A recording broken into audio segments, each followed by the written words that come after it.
be sharing tonight is a mix between my most embarrassing story, my proudest moment, and a grade 5 love story. When I was 9 years old, I was a typical kid. I loved to laugh at my dad's jokes, read Harry Potter, and eat Oreos and goldfish crackers. I cared about my friends, and as I got older, I started to care about other kids in my class too. More specifically, around grade 5, I started to worry about what other kids in my class thought of me. Many classmates started talking about which kids were in our class were cute, and spent recess comparing American Girl dolls. I wasn't that kind of kid. Instead, I was basically a mud monster, tromping around the dirt outside of Reiki Elementary School. I still valued my playground reputation though, especially as a new student who had recently moved to the school.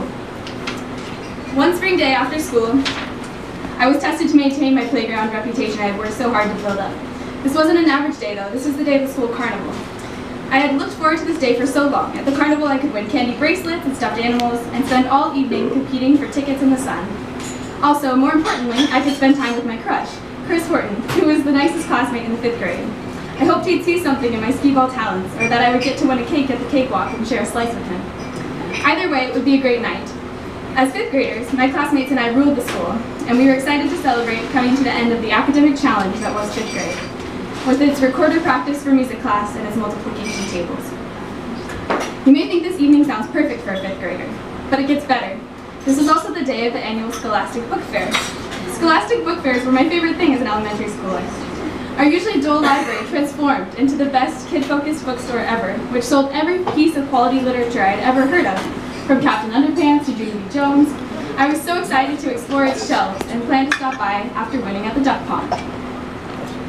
After competing with my friends for a few hours, I wandered into the book fair to shop around a bit. I found the perfect book for some summer reading and hopped into line to buy it. The line was a bit longer than I expected, so I started reading the first few pages. All of a sudden, as I approached page 4, I felt a horrible sensation.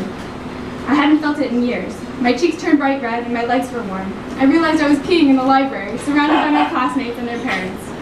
I had been too distracted by the fun to pay attention to anything else. I could feel my eyes puffing up and knew tears could be coming soon. But no, I held them back.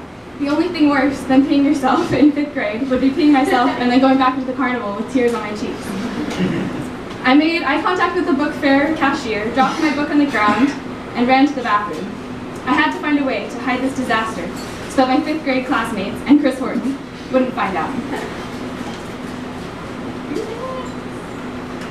So I sat in a stall and I came up with a plan.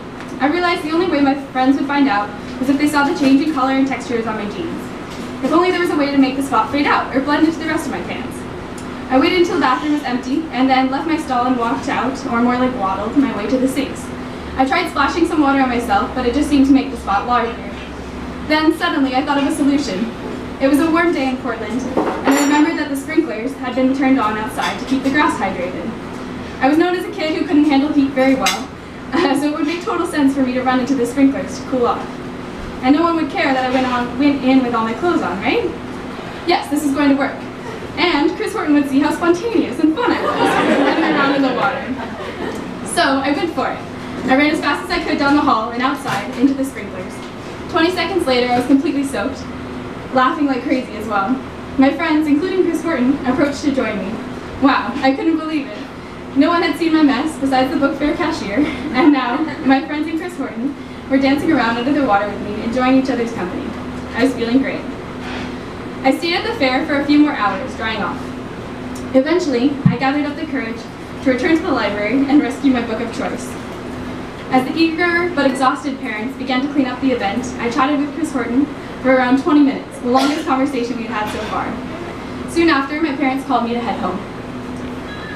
The next day at school, my friend Julia came up to me and told me that Chris had said I was cute after I left the fair. I was blown away with excitement. I was also surprised that the worst moment of 5th grade had turned into one of the best. No one found out about the whole ordeal until grade 10, when I finally decided it had been long enough and I could share the story with everyone, of course, except for Chris Horton. After telling it a few more times, I realized it was more than an embarrassing story, and I became proud of my quick problem solving. I hope now that you know what to do if you ever need to cool off and clean up on a warm day near sprinklers. It's a helpful lesson I learned from my 5th grade self.